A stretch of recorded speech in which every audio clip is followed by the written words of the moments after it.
funeral crime. Memories in my head of me and you on the grind.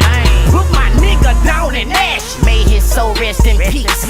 Time to introduce you niggas to the 8 underneath. Hey, what's up world? It's your girl Brittany, and today I have somebody that's very special. Boosie Badazz. What's going on? Yeah, what's going on, baby? How are you? I'm alright. I'm blessed, man. You blessed, highly favored, glad to be here. Highly favored, glad to be here. Album coming out, it's crazy. Yeah. Okay, so I still want to call you Lil Boosie. Is that okay? Or no, just call me Boosie. Just call you Boosie. Boosie Badazz. Okay. Okay, tell me about the new album. Touchdown to Cause Hell. Touchdown to Cause Hell, the new album. How did you come up with the title first? Because I gave it that album because I was coming home from prison and I felt like my music was gonna bring that real music back, like, and cause all the other music to be dingy. Yeah. You know, so I was like touching down to Cause Hell, like I'm touching down to be like Boosie back, like that music back again. Yeah. And everybody, of course, was super excited when you came home. You were trending. Right. Your press conference was trending. Boosie was trending for like days on Twitter. How glad and like thankful are you just to be like here? Do you know, like? I'm more thankful of being free than being in the financial situations I'm in, and being in the label I'm with. You know, all that is extra. But I'm just happy to be free.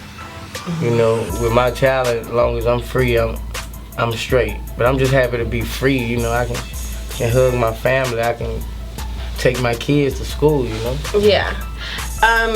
If you could give yourself, your younger self, advice, what advice would you give yourself?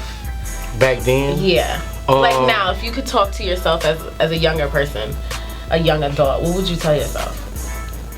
I would tell myself as how I was living. I would tell myself, like, don't make those same mistakes, flashing guns on TV, on DVDs, interviews. You know, I'll be more mindful of that life I was living. You know, I would tell them not to do certain things because in the end it can haunt you. So tell me about getting in the studio, because when you were locked up, you had written like 1,000 songs, right? Yeah. So I know that you have put a lot of like your anger and energy into the music. So tell me about how that affected this album. Well, the album has deep moments in it. You know, I got a song called "Window of My Eyes." It's basically you looking at my soul through prison. You know, I got another record called "I'm Sorry." You know. I'm always known for those pain records, you know, those pain records that really touch people. Yeah. You know, and I'm an artist who can do that, like who can really touch people.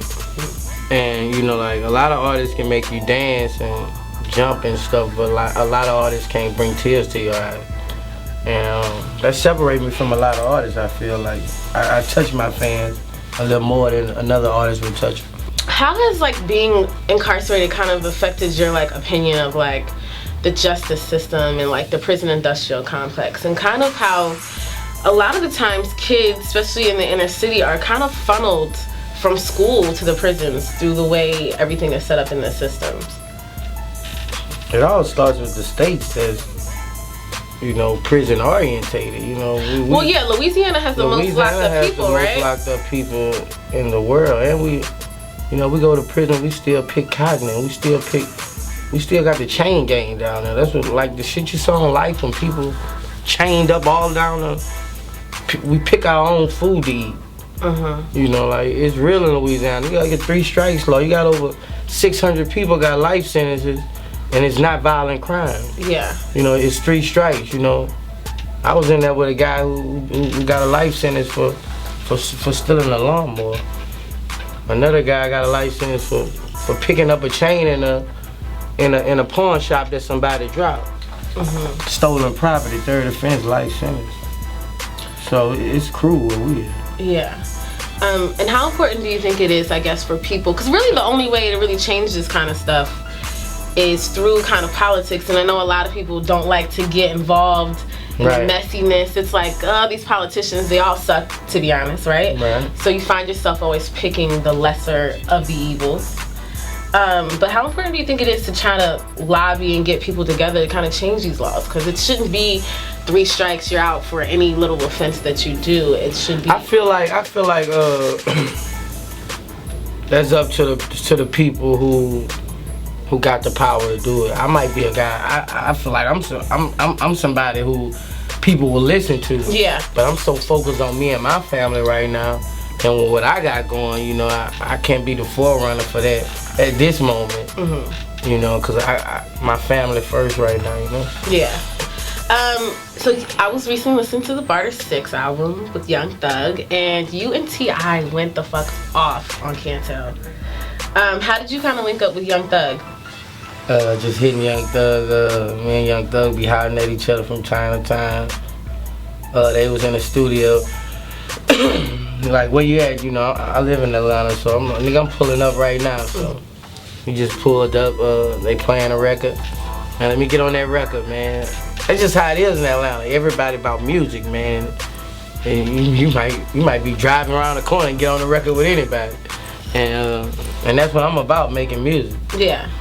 All about the music. All about the music. And you also, you got a chance to, you were like writing a movie script, right? Yeah, I wrote my movie, I've been wrote my movie script. Yeah, so are we gonna ever be able to see it come to fruition? Yes, that's a big project after the album. Okay. After the album, I'm going to shot my movie. I've been hollering at people who will help me 50 Cent. I done reached out to people. But I feel like my movie is gonna open my eyes, open the world eyes to Boosie. Yeah.